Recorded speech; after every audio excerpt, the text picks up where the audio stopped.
Hello everybody, welcome back to the channel. So in today's video, we are going to be talking about some very exclusive insights about Barcelona's defensive plan for the next season. It's going to be very interesting. I cannot wait to explain what's really going on under the plans of Deco and Hansi Flick. We're also going to be talking about the future of the number 9 position. So in regards to Lewandowski, there's also been some talks about Vlahovic. I want to go into further depth about Vlahovic and how he has performed with Juventus. And then later in the video, we're also going to be talking about, we're going to bring in some slight updates on Juan Garcia, because I believe that the majority of you guys are very interested to see like what's going on with Juan Garcia, who is potentially going to be our next goalkeeper and number 1 goalkeeper for the next season. So it's going to be a very small little update, a little appetizer, I would say. So it's going to be a very congested, jam-packed video, and I'm going to try my very best, as I always say, to make this goddamn video less than 12 to 13 minutes. Let's get straight to it. So let's talk about the tactical tweaks of the 2025-2026 season. One of the things that Deco does plan to do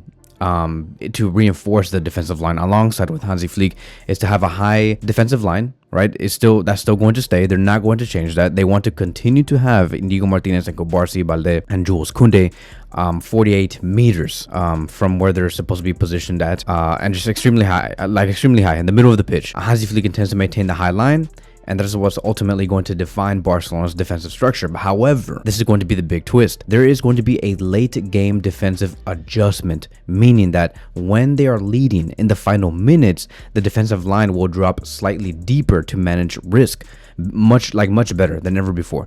And that is going to be a response to this past late game collapses that we have seen, and especially in that match against Inter Milan, right? We need to become a team where we're like, okay, fine, it's 3-0, 4-0, or maybe it's 4-1 or 4-2, and we're leading and there's only about maybe 10 to 15 minutes left to play. They're going to be dropping their defensive line much deeper, and who knows how deep, but they are going to be much more conservative, and they're not going to be that high risk.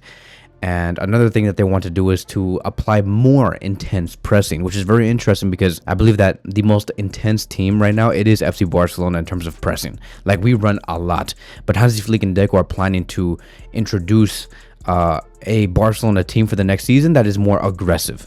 So there's talks within the coaching staff of implementing a more aggressive pressing system with increased running and fitness demands on the players. So he does, Deco and Flick do want to see players like Pedri, Gavi, Frankie, Rafinha, Lamine Yamal, Lewandowski press much more. And I believe that the only way you can, I would just say, press more is to be in much better positions. You need to be organized. If you're organized and you're in the correct positions and you are where you're supposed to be, the pressing is going to look a lot better and a lot more effective. And the pressing will work, the conversion rate will work, and Barcelona want to be masters at that. So that is it, right? Those are going to be the top 3 tactical tweaks: is to maintain the high defensive line. Point number 2 is to have a late game defensive readjustment, so drop deeper. And point number 3, more intense pressing. Now let's talk about the Lewandowski situation, because it has been very clear, and especially coming from Deco, that Lewandowski will be staying. Barcelona are not interested whatsoever to reinforce the number 9 position.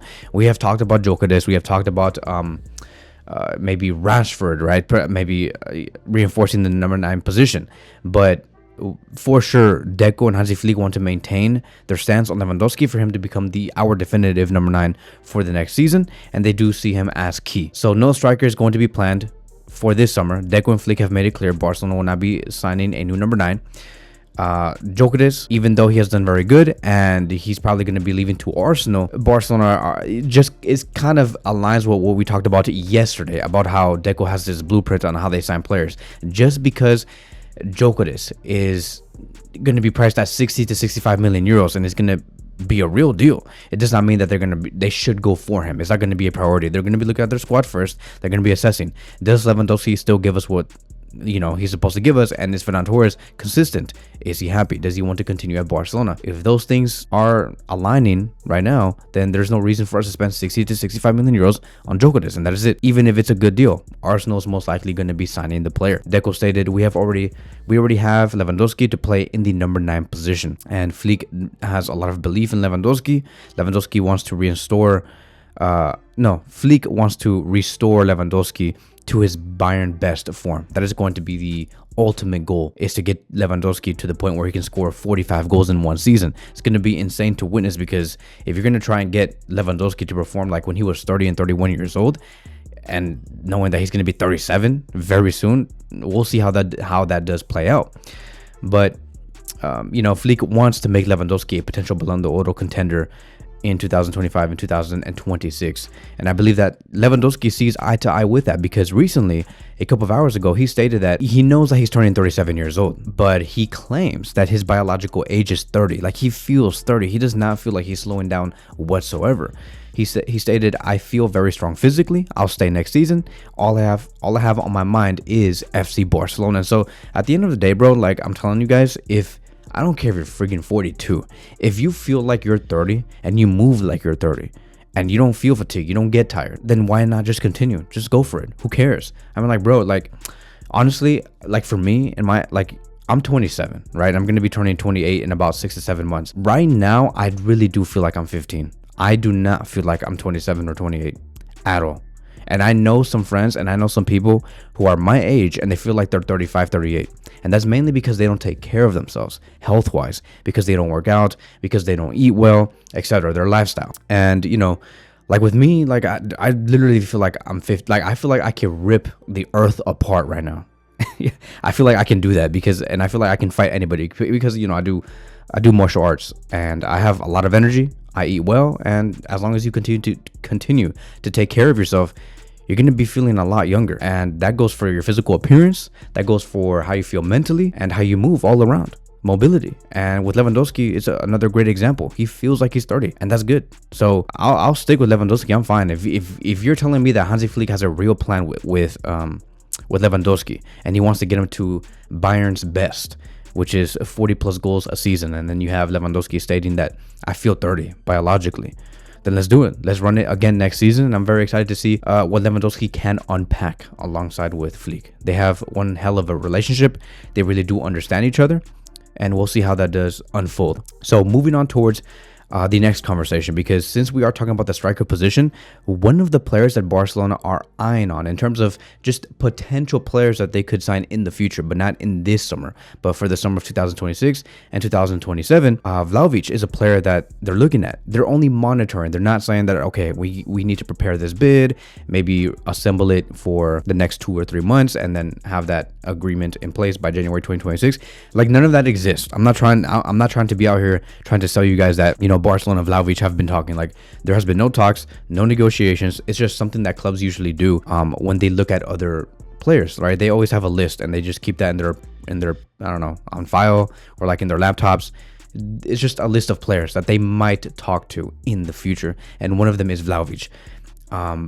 Barcelona reportedly does not see Lewandowski continuing after the summer of 2026, mainly because the contract is going to be coming to an end. Lewandowski might have different ambitions. Who knows? And they do think that they can get the best out of Lewandowski next season, but for sure in the summer of 2026, they're going to be looking at different alternatives. And Vlahovic is a alternative, and it is reportedly one of Dušan Laporta's favorites, and the player is very interested in moving to Spain. Vlahovic, this is not the first time we have seen Barcelona linked with Vlahovic, or Vlahovic linked to FC Barcelona. We have seen back in the summer of 2022 Vlahovic being linked to Barcelona over and over again, and how he did inspire to go to a team like Spain. Unfortunately, it did not end up unfolding because Barcelona had no money. Vlahovic ended up joining Juventus, and I remember at that time the whole conversation was, it's Erling Haaland versus Vlahovic, right? And everybody did rate Vlahovic at that time. They were saying that this guy is going to be the next great thing alongside with Erling Haaland. Unfortunately, if you look at Vlahovic in the past 3 to 4 years with Juventus, it has not been the best. I think that he has under-delivered, and I don't think that it's fully Vlahovic's fault. I do think that it's mainly because Juventus have not taken care of Vlahovic at all, and Juventus overall have not been doing good. They have not competed domestically, not even in Europe. It's just they're not at their best moments. I think that if Vlahovic really wanted to succeed at Serie A, I think that 2 or 3 years ago he should have gone to either AC Milan or Inter Milan. But that's a whole other different conversation, because I'm not trying to make this video too long. But yeah, Vlahovic, I think that he made a mistake. I think that if he really did decide to go to Italy and reject Barcelona only because of finances, he should have chosen AC Milan or Inter Milan. But it is what it is. He's still very young. His contract is going to be expiring in the summer of 2026, which is the reason why Barcelona are monitoring him, because it's a realistic option. And like if you look at Vlahovic and his numbers, he has 104 matches played, 43 goals, 11 assists. Once again, It's decent, but not the best. This guy could be doing much better. His best season so far has been in the 2023-2024 season with 16 goals in 33 matches, averaging 0.48 goals per 90 minutes. Once again, I'm not trying to like put down Vlahovic at all. It's just okay numbers. Vlahovic's numbers can be amplified way more, and I believe that if you put him at a team like Barcelona, where he'll be supercharged, or maybe even a team like PSG under Luis Enrique, like these type of coaches, bro, like they can get the best out of Vlahovic and convert this striker into a striker that